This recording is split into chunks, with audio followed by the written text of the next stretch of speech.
Hi, I'm Mario Guerra, the two-time former mayor of the great city of Downey, and I'm here with my co-host, Eric Pierce, the editor of the Downey Patriot. Thank you for watching and listening to Talking Downey with Mario and Eric.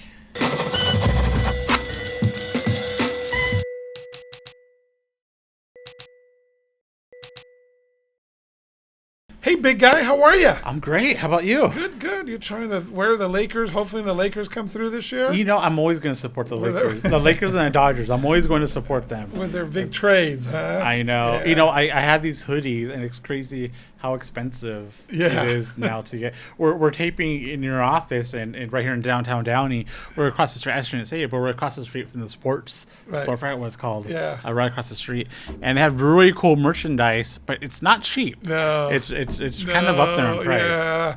I got my Dodger stuff for the year, and I got it online. I couldn't. Oh, I couldn't afford it there. So anyway, so what's happening? We did a show recently about our new city manager. Some things happened at the city council. Yeah. So we wanted to talk about a couple of things that have been looming that the city council approved the other day. Right. You want to get into some of them? Yeah. So one of the big issues was they approved and if I got the language wrong, correct me. A historical preservation ordinance. Correct. Is what they wanted to do to protect the historical properties in Downey.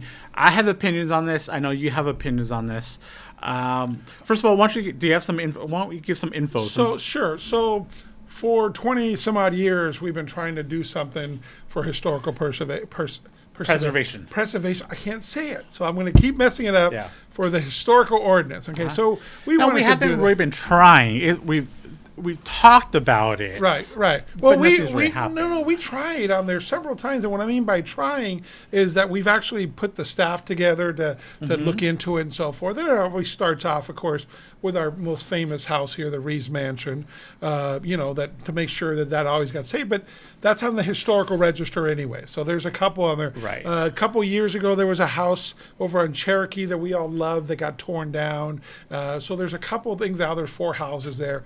So those things come to mind, and every time we're trying to do something, okay, how do we save our preservation and our character and our history? When I first got on the council in 2006, I was given a list of 30 properties that we should do this at. And of course, my first reaction, I want to do this, let's save some historical things.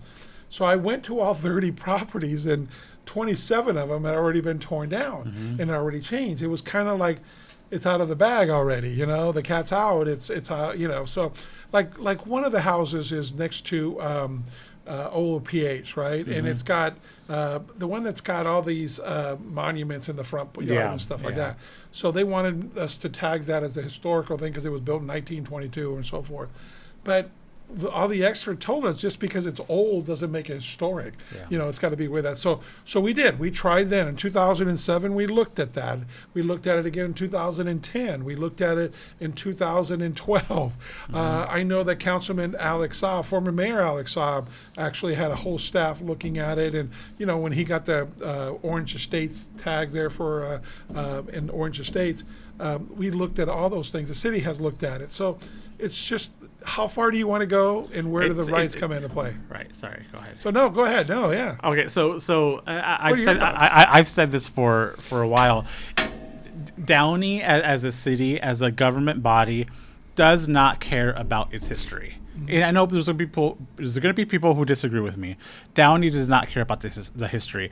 I mean, I know every once in a while you'll get a council member who will bring it up. The city staff looks into it. Looking into it doesn't do anything. Right. At this point, I think it's pretty much too late. Right. There's no distinct neighborhoods. We do have the Orange Estates, and the signs are nice, so you know what neighborhood you're going into. That doesn't do anything. There's some really nice homes there, and they're being demolished. They're demolished, and you get to McMansions that go up on the property. Like you go on Reeves, and on the corner of Reeves, I think it's Third. It was an older house, and it was demolished. And that's just the way. That's a policy decision of the city of Downey. The city does not care about its history, and I think. Well, those two things are not mutually exclusive, by the way. So, caring about its history and not doing something about it are two different things. Well, but if you care, why wouldn't you do something about it? Well, because It's too late now. It's sure, too late. because you have this little thing called the Constitution and property owners' rights. I don't want you as a government body to tell me I bought my house in 1987. It was really brand new build. It was an 800 square foot home, and I bought it off the contractor that was building his dream house, and so forth. I bought $310,000 in 1987. That was a lot of money. I'd worked hard for that. I don't want you telling me what I can't and can't do with my house on there. That's where the divide comes in. Right. If my house was done by a famous architect, which it wasn't, okay, or something, and you wanted to tag it historical, I want you to ask me. If I'm willing to, as a property, and this I'm talking about myself, but of course this is how I feel for other ones too. If I talk about, you come to me and you say, listen, you have Bill Smith with your historical architect, your house is now famous, Right. it's over 50 years old and this and that, we want to tag this on it as a historical house. I could say yes or no. If I say no, because I don't want it to hurt the next property value when I sell it or so forth, but if I say yes, then I live within the rules on there. I can't change certain windows, and I Right. can't change the look of it because it's a historical house. So that's it. That's No, for me, I get it. yeah. And the consequence of that is that we lose our historical homes. And But we did. We've already have. We That's the already problem. no, we already have. Yeah. And that's why I think when you doing it now is kind of a joke. Yeah. And you have cities like Whittier who have really beautiful Correct. historic districts that made the decision to preserve their neighborhoods. Right. In Downey, it's not. That's far out the window. We can't do that anymore. Yeah. And Agreed. you look at the Reeves Mansion and the ugly, stupid coffee shop that they're building in the front yard, and to me that basically destroys the home Sure. anyways. Sure. Like, what's the point of even preserving it anymore? It's kind of a joke. Sure. So I don't know what the point of it is now of establishing this this ordinance. Where I think what it would be nice to have, like, maybe a list of historical homes. I think we also need a definition of historic. I think Right. just being old doesn't make it historic. Right. The very first house my very first home that I purchased was in Whittier, uptown Whittier. It was built in 1898. Super old home. It wasn't historic. Right. It was just old. Right. Like, there's a difference between old and historic. Yeah. And a house could be built in the 1960s and it's historic because it was built by a famous architect. Right. We need those definitions there. Right. Right. Well, and I agree with that. I totally agree with that on there. I don't want to lose any more of our history than we already have. But you're right. The toothpaste is out. Okay. When, everybody fought when all the ranch style homes and so forth, right? And then all of a sudden you put a McMansion in there. That already happened. And now it's too late. And now that I own a property big enough that I could, and I'm not talking about mine, mine's not big enough for this, but if I owned a property big enough, because the lots were so big in Downey in those days, and I could subdivide it and put two homes, double my money to leave for my kids, and et cetera, I don't want you, government, the city of Downey, or some preservation ordinance to take that right away from me. That's all. That's all I'm fine. saying. But then you can't, I go back to the Ball Mansion that Yeah. was over on Cherokee. Yeah, that was it was a beautiful beautiful. I estate. know. And now, I know. they have 4, mini Yeah. McMansions there. Yeah, And no.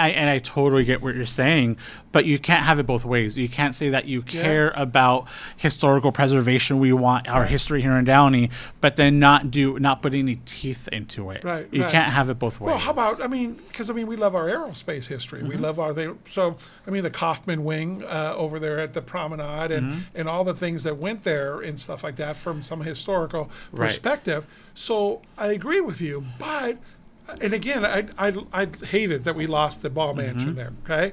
So if I'm the Ball family and I'm offered $1 zillion because my lot was so big for somebody now, there's 4 beautiful homes there. I think it's a private street almost, those 4 homes and stuff. So how do you tell me no as a city? Because you, city, then, are you going to help me fix it up? Are you going to help me with, because remember, there used to be a beautiful old car in the driveway. Oh, yeah. Because the driveway had I loved Right. it. I wish, I wish I could have restored it. I would like to live the way it was. Right. But so that's what I'm saying is, so are you, the city, telling Mr. Ball, family, that know you can't make a profit on it because we love it and it's old. And again, it was old. I don't think it was historic, the same thing. I'm with you. I love some of the areas of Whittier. So I owned a 1902 brothel in Whittier. Okay, it's on Alta Street. A what? A 1902? Brothel. Brothel. It was 4 units, and there were 4 bedrooms on there. It was a brothel. It was such a brothel. It didn't have the units don't have closets.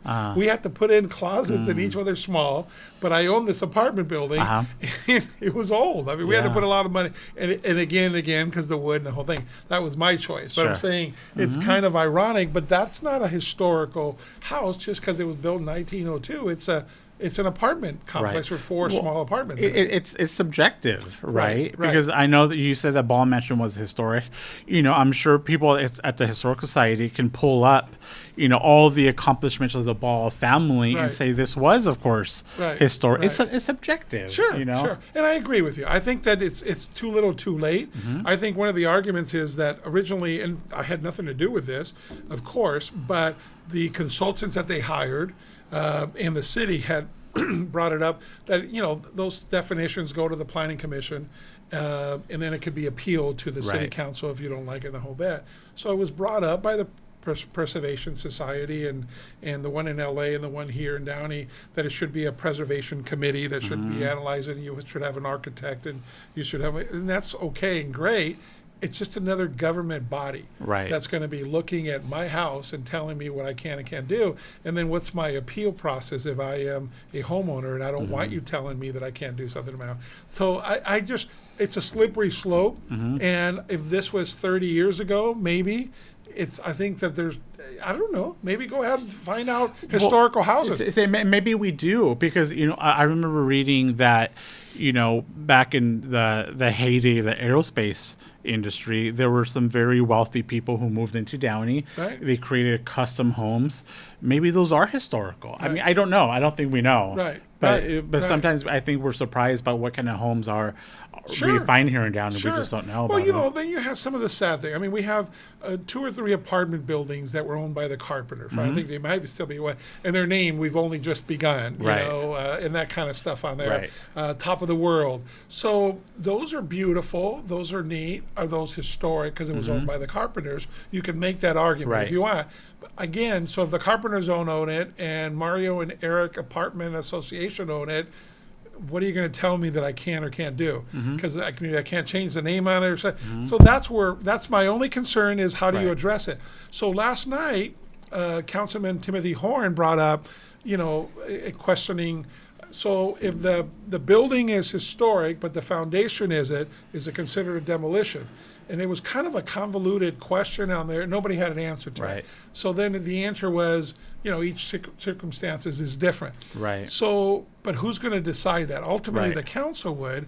But I'm telling you, if I have to spend money defending my property against being historical because I want to build 2 lots on it now, that's a slippery slope. That's eminent domain. Well, I mean, the city as a collective, government agency has to make that choice. And I think it's already made that choice perfectly clear over the years, It just doesn't want to. And you know what? And I see, what bugs me is when Johnny's boiler was demolished, everybody was in an uproar about it. And the city came together and it was restored. How often do you go by Bob's Big Boy and it's empty? It's dead. Like, where's everybody who was clamoring for it? And then you see that the Kaufman wing, it's been sitting there vacant for how long? What? Okay, you saved it, but it's sitting there, it's rotting away. It's not being used.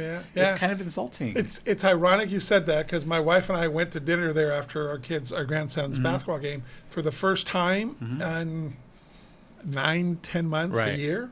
So, and we loved it. I went up to the photo to see it. And I was even explaining to somebody how the rocks were done in the whole bit.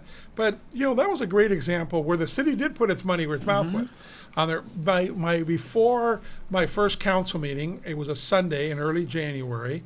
that Johnny's boiler was being illegally demolished. A couple of gentlemen were brought in from in front of an All-American. Somebody, bad guy, brought a crane, or not a crane. It was actually a forklift. A bulldozer. Yeah, but like one of a smaller one. And these guys were going at the building. The power was still on. I mean, they were 8 feet away from dying. Mm-hmm. So somebody saw them, called the police, got stopped. Right? I was there within a couple hours. It was terrible for the same thing. But Johnny's broiler had long been gone. It was a car lot because the food was so bad at Johnny's broiler. Yeah. We love the historical part of it, and the car hop and the movies that have been there, but we didn't support it. Just exactly what you're saying. So the city. On my very first council meeting, our city manager came to the back and said, that's the largest crowd we ever had. They had all the TV cameras and stuff like that. And it was just kind of ironic. So we as a city council did want to rebuild it, right? And we put... Sorry, go ahead. No, go ahead. No. And I think part of it because there was so much public pressure on you, right? Absolutely. Right. We all laughed at that night. I even said my first comment as a councilman there ever in this history of the city of Downey in January 2007 is, wow, thank you all for coming and supporting me on my first council meeting. And I'm looking out at everybody laughed because they weren't there for that, right? So yes, there was a lot of pressure on there. And Kurt Kartosian, Rick Trejo, and myself agreed that we wanted to rebuild it. That night we said it out loud. So that gave the staff the direction. But it took Gilbert Levis to find Jim Lauder to be able to do that. Right. So it was one of the worst deals financially for the city of Downey. City of Downey, from redevelopment, spent $500,000 for the parking lot at Porto's on a $14 million development. Yeah. Great for the city and so forth. City of Downey spent $900,000 of $2 million for the Johnny's broiler for the Bob's Big Boy. Now again, the Jim Lauder's been a great operator of that. He took the historical part, made sure like all the different rocks, we found the original architectural plans, pulled out the rocks, cleaned them, put them out back. The floor's all original. Yeah. And he's got a picture of us standing there on the bulldozer when we first agreed and shook on it. So that's been great. You're absolutely right. But $900,000 for $2 million, I don't know if that could happen today. Right. But we put our money where our mouth is. And then yet, do we go there? We love it. I like going by there, waving at it. I'm proud of it. I had a part to do in that. But we don't eat there. No, we don't eat there. Actually, their malts were pretty good the other day because they give you the extra thing. But so what does this do? I don't know. It pacifies certain people, but I don't know what that does. I guess I don't know. It's wait and see. I don't know what's going to do. I don't have high hopes. Yeah. Like we said, I don't know what's historic anymore. Yeah. I mean, we'll see. Yeah, I'd love to see what they consider historic. Yeah. But you better have good evidence if you're going to come to my house and tell me my house or something about it is historic. Sure. And I think Mayor Pro Tem Trujillo brought that up at the council comment. Are we talking about what here? Takeaway, eminent domain? It's like property owners' rights and stuff like that. We'll see. But it looks like it is going to be passing. Right. They're going to take it away from the Planning Commission and put a historical preservation. Well, no wonder I'm not supportive of it. I can't even say it. Can't even say it. And we'll see. But you're right. Let's look at the list. Let's talk about this 6-9 months from now and see what the list of those houses they come up. If that house next to OPA comes up because it was built in 1922, I'm going to be disappointed. Well, you're right. Here's what I don't want. I don't want the city council or the city of Downey, however you want to phrase it, bragging about, we care about our history. We have a historical preservation ordinance. You do not care about history in Downey. And I will fight you tooth and nail because the facts say otherwise, Philosophically, and I understand, if you don't want to tell property owners what they do with their property, I respect that. I understand it, but don't say that you care about Downey history because you do not. Yeah. I just, over the years, and I've been part of it to a point, Mario, I want to ask you, so changing gears a little bit, it was, I think, the first meeting of our new council member, Timothy Horn. What was your impression? Did you get any, what was your impression? I don't think he's going to hurt us, so that was good. I felt confident about that. I think that he's laser focused on certain things. I think the only comment he made was directing staff to come back with an ordinance for parking permit within 30 days. Thank you. And I'm like, It doesn't happen that way. It's like what does it mean? I don't even know what that means. I think I think he has a problem in his neighborhood with cars parking, so he wants to put parking permits on the cars. His specific neighborhood. Yeah, that's why I think he was on the planning committee. I mean, on the public works and so forth. So I don't know that what I explained on there, but I know that I didn't hear a second on the council to put it on there, which is they voted on that which was an issue. It was an issue with Catherine Alvarez. So somebody on the council has to say, okay, we agree with that, because staff, first of all, 30 days is unreasonable. It just shows his inexperience in government. I don't want our staff to be hustling to get this out in 30, 60 days. I mean, we used to get a list on the council of who's working on which department and when it was brought up and then the time frame. So every once in a while, I'd tickle it and I'd ask it at the council meeting, hey, this part here, where are we? Give us a status. Because, I don't think it's a priority for the council. I know that, Mayor Frometa and Mario Trujillo and Hector, they got other things that they have pushed on there. Sure. So parking permit to take the staff, take the legal part of it, and pay for lawyers' fees to look at an ordinance on how you do this parking thing on there. Yeah. I don't know. It's not reasonable. And I think there's already a process in place. I mean, if there's a parking situation. So, but Eric, it just comes from inexperience. And that just, so that's not necessarily bad. It's not a bad thing that he wants it looked at. I think it's unreasonable, and I think he'll get it that you just can't do it. And hopefully the council, it doesn't waste staff time on that. There's a learning curve. Yeah, there is a big learning curve. You don't come in and demand a parking permit in 30 days. In 30 days. I laughed. I stayed up late last night because I know we were taping the show, listening to it, and it's like, it would be nice. Hey, did you listen to the council meeting, the public comments or anything like that? I listened to part of it, but not the whole thing. Yeah, because I thought, so what did you think about they changing the taking their picture off the camera, the gadflies, if you will, on there. So now you're no longer on there. So hopefully that takes away the people that just want to be on TV. Right. So I mean, you have a right to be heard. You can be heard. So what do you think of that? No, I like it because we would have certain people who would write obscenities on the back of their T-shirts, knowing that they're being televised. Yeah. And I think as people, you don't. There's no. You have a right to be heard. Right. But I don't think you have there's no right that I know of where you have to be broadcasted on YouTube or whatever it is. Right. I think it's actually kind of as a clever solution, I think. Right. And let them say what they have to say, but you don't have to show it. That's my opinion. Yeah. Well, that's number one. Number two is Mayor Frometa threw somebody out because gave him a warning that he was using the F word and then used some other words, and they can go under the disruption of the meeting thing. So I think when some of them, and there's only a couple people there too, it's a shame that 2 or 3 people using these nasty words when you have families in the audience or kids or presentations on there, and it's needless. So under the freedom, of the First Amendment, I'm sorry, I don't want to hear your F words and everything else. Now, just using those words itself, is that a disruption? Well, that's the whole point. That's the interpretation. Governor Newsom signed that bill, and it was brought up last night and it was shown about it. So you can't be. It was specific for these type of things. And Downey's not the only one. L.A. County and L.A. City, they have these gadflies and stuff. If it's a disruption of the meeting. So I don't know. That's interpretation. If you're using the F word 10 times, is that it's a disruption of the meeting? Well, see, I don't know. I would disagree. I mean, I feel like if it's during that person's public comment, they're 2 minutes that they get. 2 or 3 minutes, depending on I feel like they can say whatever they want as long as it's not a threat. Now, if they're shouting it from the audience, they're actually disrupting the meeting. I don't know. You know what's interesting? In the old days, as I was on there, I would have fought hard to keep it at 5 minutes, saying, okay, I just got to suck it up and listen to whatever you got to say for 5 minutes. So I would have opposed them when they changed the time down. After seeing what's happened the last 2 years, I totally agree with them. I can see that on there you can make your point in 2 or 3 minutes. Here's council, here's what I'd like you to do.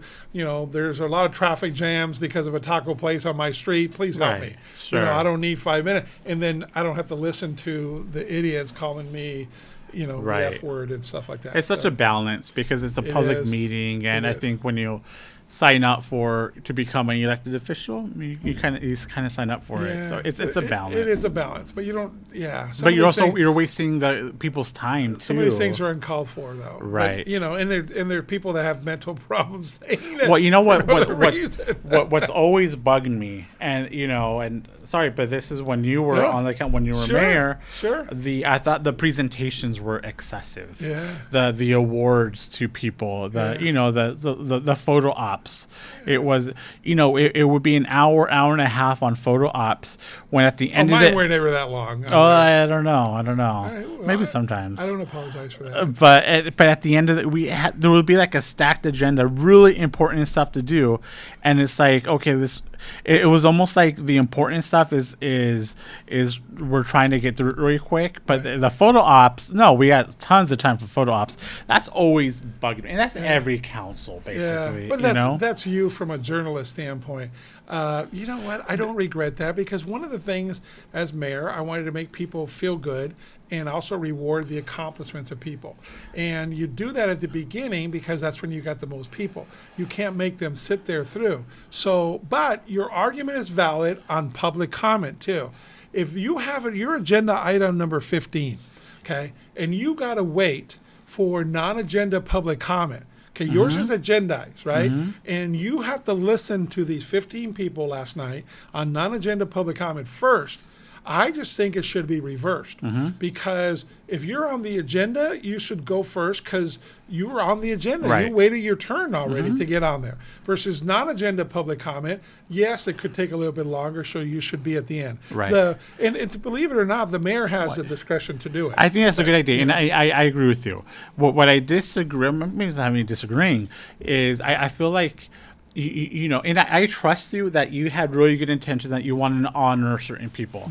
We've had mayors who would give awards and presentations to their friends, to people they want to do business with, people that they want to impress for personal reasons. And that was a complete waste of time.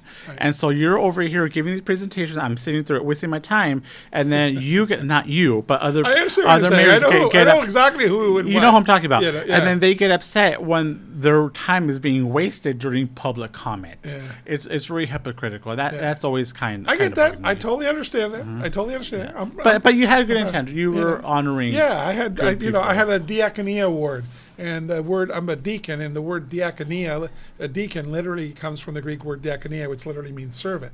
So I was trying to give a servant award every month and so forth. And believe it or not, I used to give them a clock thing, of course, with a certificate, and I paid for it. You can look it up. I paid $40, everything out of my own pocket, here on there to the city to buy me my clock to give away. So anyway, how funny. Yeah.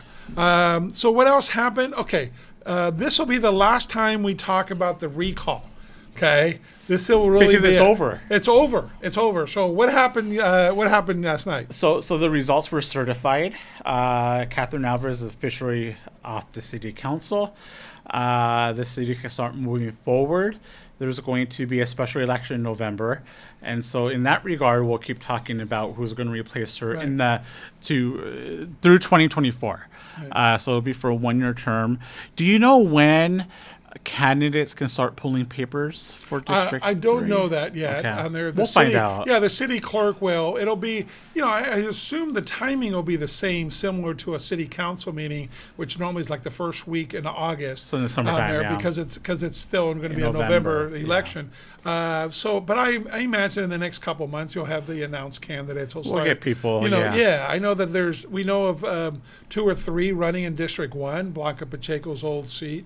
We talked about Horacio Ortiz and then Elvira, and I don't know if Hector Lujan is going to be running. So we know at least 2.5 or 3 people who are saying, but they can't pull papers yet. They can't pull papers now. Yeah. So I think when you get a committee assignment in a number, so you can start raising money, that's a pretty good indication that they're serious. Yeah, for sure. So then 2024, it'll be a regular election in regards to District 3. It'll be, yeah, it's kind of weird because the person serving here in this November will get elected only for 1 year, serving out the remainder of Alvarez's term, which would have been next year. So, and you say, okay, well, some people are saying, oh, let's just wait till, I'll wait till run in the 2024 so I can get four full years.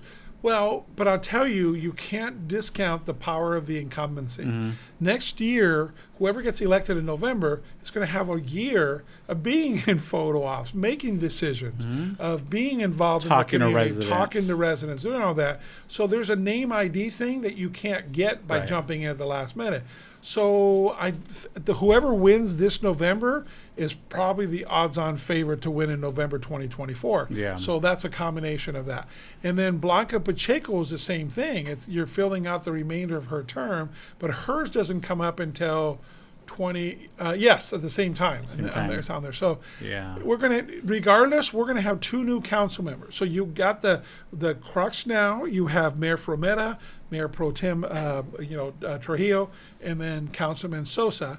And then these 2 new seats, I mean, Timothy Horn, I mean, it is what it is. I don't discount it or whatever. I don't think he's going to run or he could win if he ran. No, I don't think so either. And stuff on there. So, but these 3 are going to be there. So now whoever their supporting roles is going to be really important. So, and it makes these. We say it every time that every election is important.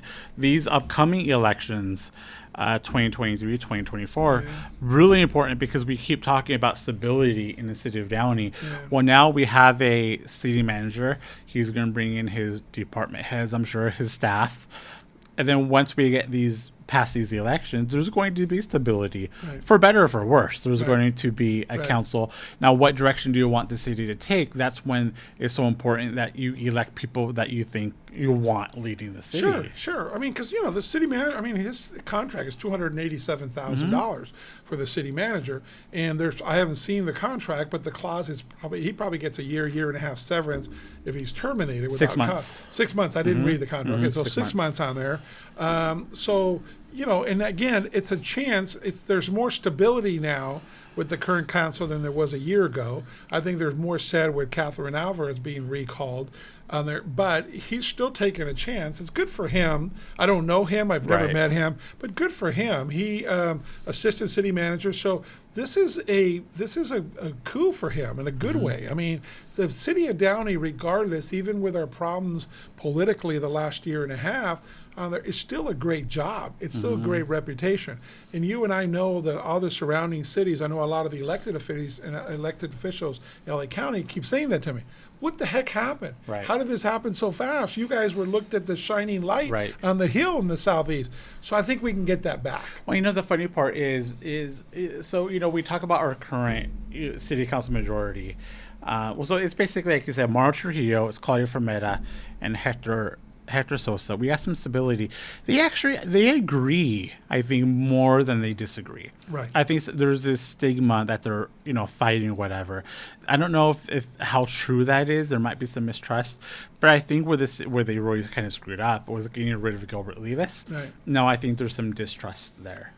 But for the most part, I think they tend to agree on city issues. I think there was probably 4 or 5 philosophical issues besides the city manager. I mean, the minimum wage and health care, at the beginning, probably pride, and a couple other things on there. But overall, I think that you're right. And I think that Mayor Pro Tem Trujillo and, Mayor Frometa, I think they're both, if they both work together, I think there's a lot of opportunities on there. They're both very strong people. They're both very smart people. They're both good. You may disagree with them politically, but I think if they work together, that would be a dynamic duo. And then you have the great cast there that's a terrible way of putting it. Councilman Sosa is very steady. He's smart. He's, cares about the community on there. He's passionate. He's going to do the work. I mean, I've seen him more out there already in the last 2 months than, Catherine Alvarez was in 2 years.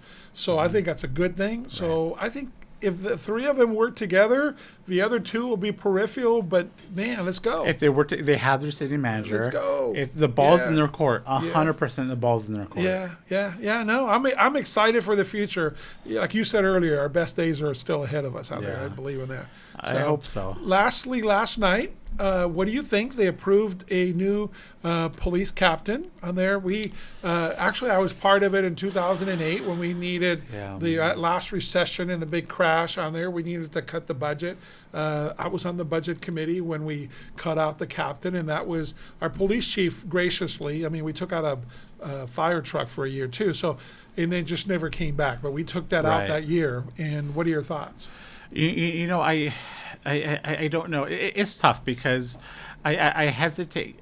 I support Downey Police. Of course I do. You know, and I don't want this to come across as a criticism, but maybe it is. I have concerns about the amount of money we're spending on our police department. And maybe not just in by bringing back this position. I wouldn't want this to impact the number of officers we have on the street on patrol. I was never a fan of the city buying the Bearcat.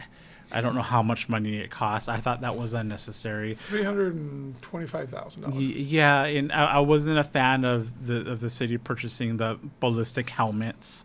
And only obviously I want our officers to be safe. But I felt if there was ever, you know, the first time I saw that our police officers were wearing the shields and all that protection was it was 2020. There was a protest at City Hall. They were basically teenagers. You know, and I felt like that was our police officers were coming across very intimidating. You know, I don't like, you know, the militarization of police departments. I'm not a fan of that. And I know also there's been discussion, you know, our Congressman Robert Garcia was in town on Monday, and the city was pushing funding for a mobile command unit, and I'm not sure what that costs. I'm not really sure what it entails, but it's a lot of money that we're spending on our police department, and I just feel if you even question how much money we're spending on our police department, you're automatically labeled, you know, anti-police, and I'm not at all. But I feel like the amount of money that we're spending, we should at least take a step back and ask questions, and I feel that it's not happening. That's how I feel. Okay. Well, I mean, what about? And I know you're a chaplain with Downey Police. So I have a little bit different feel for it. And number one, I am an insider from that standpoint. I'm proudly been the chaplain for the last 20 years at Downey Police. I'm on many ride-alongs. I've been in the meetings with them. I've been in, I know from the chief on down. I've known him for many, many years. So I can tell you that nothing to me is more important than having a good police department that protects us. And I mean, I don't think you're saying anything against that either. But to me, it's like, so it's hard for me to criticize knowing how much they do great things out there in the community. And we're very community based too. I talked to one of our sergeants recently when the terrible tragedy happened in Memphis with those rogue officers that basically executed this young man, and it was just absolutely atrocious and terrible. I have confidence that could never happen in the city of Downey. I've been in those ride-alongs on there. Can you have one officer that gets mad that you spit on somebody and maybe throws a punch wrong when I guess it's conceivable, but I know that it would never happen, that have 2 or 3 or any number of Downey police officers go rogue like that and mistreat somebody that badly. Number one is, it's amazing too that right now, like the city of Huntington Park, where there's a lawsuit, they shot that man without the legs running away and stuff, that they had no cameras. And Huntington Park is where I grew up, and before I moved up to Downey, I just can't believe Downey was one of the first cities that had cameras. And I'll tell you, here's the attitude. Our police officers back then, when people were saying, "Oh, aren't you worried about Big Brother?" Our police officers are like, that protects me too. You know, are you kidding? So we've always embraced technology, and I'm real proud of that. From the license plate readers, from the, you know, we've caught bad guys that way, to the cameras here. So, you know, I'm not going to dispute it because I know too much, and I love the people there, and I know what they can do. So sometimes the funding, it costs more to have a police department like us than, for example, our beautiful neighbor there in Norwalk. Norwalk has a sheriff's department, right? Great law enforcement agency. They're about the same population. We're a little bit bigger, but we're 12 and a half square miles, so we're a couple miles bigger. But having the Downey Police Department costs another 25% from what they're paying for their sheriff's contract. I'd rather do that. 100%. You know, yeah. It's worth it. The Downey PD is visible. You're driving down, you see Downey Police. You don't see that in Norwalk. Yeah, and then it's hard. I mean, you know, we have Chief Leslie Murray. I mean, you know the chiefs and you know the captains. Who's the Downey person? You know all the people there. By the way, the new person, I happen to know who the new captain is going to be, and he's been here. You know, I've known him for about 15 years, and he's younger, so that's a good thing. So yeah, you can make an argument. You know, I can't say anything about it because I'm a homer, and I love Downey Police Department. And I will do anything for them on there. So anyway. and I do too. All I'm saying though is we have a great police department. That's one of the reasons I want to live here in Downey, and I'm happy to pay taxes in Downey. And it's one reason I voted for. I was in support of Measure S because it's to support our Downey police department. That was 82% voted to keep our safety, public safety local here. There you go. Yeah, 82%. That's why I'm here. Yeah. But there needs to be still accountability. Yeah. One reason that we have a great police department is because we have accountability. Yeah. I don't think we want to get to a point where we just automatically do whatever it is that Downey Police wants to do. Right. We still need to, in good faith, question what it is, what they want to do, and have that conversation of whether it's that's what's best for our city of Downey. Right. That's all I'm saying. Well, and I respect you for bringing it up on our show here and so forth. And you know, I think that's where sometimes, and you and I have talked about it, the power of the media. You know, I firmly believe that what's happened in other southeast cities in the past could not have happened in Downey because of you in the Downey Patriot.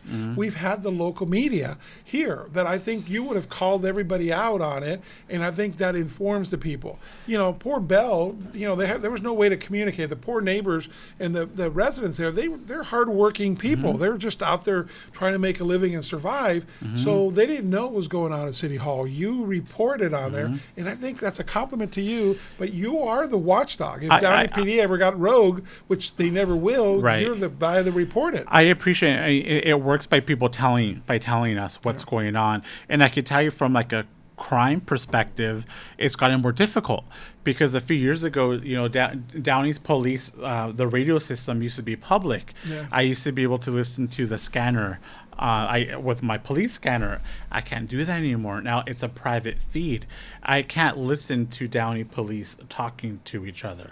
And I know it was done as a privacy measure or a security measure, you know. That's fine, but the result is I will get phone calls from people saying, "Hey, there's some police activity going on down here. What's going on?" I have no idea. Why is a helicopter hovering around my neighborhood? I have no idea. I don't know what's going on. Nobody knows what's going on. If you look in the Downey Patriot, there's not much crime news because we have no idea what's going on. We have a crime report and thankfully that's provided to us, but that's provided by the Downey Police Department. I don't know. Obviously, they're not going to give us everything. But what is it that they're not including? They're picking and choosing what it is that's included in the crime report. That's all I'm saying. That's not us. And so there's always room. There's always room for improvement. I think we have to meet each other halfway. Okay. Yeah. That's fair enough. You should talk to the chief, to the new captain. It's an ongoing conversation, and it changes from chief to chief. But you know, I'll tell you though, under Chief Murray, I will say our communication has gotten better. Oh, good. We have more crime reports and we get more press releases, so it's definitely gotten better. That's great. I've worked under, oh my gosh, how many chiefs now? Chief John Finch, Roy Campos, Rick Estes, Carl Charles, Dean, Milligan, and Leslie Murray. So I've worked. Did I miss one in there between? No, I don't think so. I don't think so.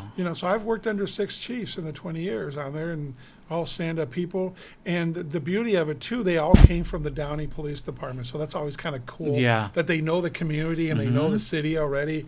And it's a different world, Eric. When I drive down Paramount Boulevard in a police car, on my ride-alongs, and when I drive it later on the next day in my own personal car, you see things differently. It's just a different city from the police department on there. So God bless them for what they do on there, and I'm proud of that. So no, it is, and we have our Norwalk Patriot newspaper.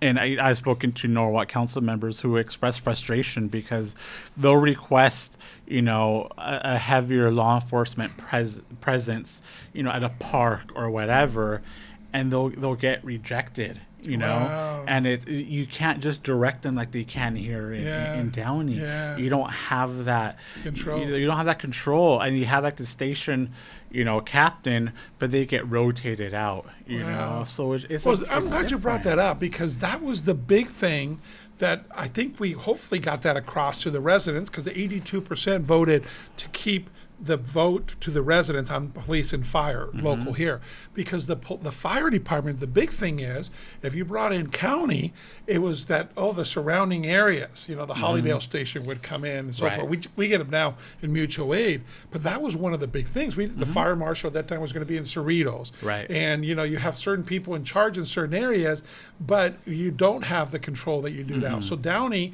we can talk to Chief Leslie, we can talk to the fire chief, and have that control. And they both work, by the way, obviously they work for the city council, everybody directly, but they technically work for the city manager. Right. So that's that important relationship that city manager tells fire chief, the council want more of this. Right.